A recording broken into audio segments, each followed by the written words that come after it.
गल्लां ना रहियां ओ बातां ना रहियां। रोटी तंदूरी ते मक्खण दे पेड़े लस्सी दा छन्ना भी होंदा सी नेड़े। मकईयां जवारां नूं खाना ते जीना ओ बट्टल दा आटा खरासां ते पीना। दुध सी उस्ताद जी बधेरे ते दुद्धां दे काढ़ना। आकड़ दे विच उदों जिनसां ने बाड़ना। चुल्हे उत्ते इकट्ठे हो के बहिंदे सी सारे। बहुते सी कामे ते थोड़े नकारे। मास्टर वकील साहब बहुते सी कामे ते थोड़े नकारे। अज के जमाने में चुल्हे ना रह गए, वो चुल्हे ना रह गए, वो गल्लां ना रहियां, वो बातां ना रहियां, वो बहारां ना रहियां। ते बाबा जी घोड़ी उत्ते बहना ते मेले नूं जाना, रुपये दा लैके दवाना भी खाना, देनी चवानी, भगूड़े ते बहना, कदी भगूड़े उत्ते कदी थल्ले लहना।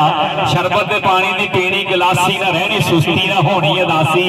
कौडी जे होनी ते आए हाय बंदे, कौडी जे होनी ते चावां ने चढ़ना। एक जाने भजना दूजे ने फाना, लाके लगोटे जमाना ने घोलना नक्शा, फिर कई चेर ना भुलना।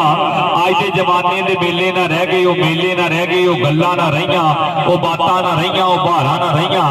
ते मास्टर जी सिरां उत्ते पग्गां बन्नदे सी उदों, वड्डियां दी छोटे मनदे सी उदों, सुहागे चबूतरे चुकदे सी उदों, दुश्मन नूं दस के ते भुगदे सी उदों।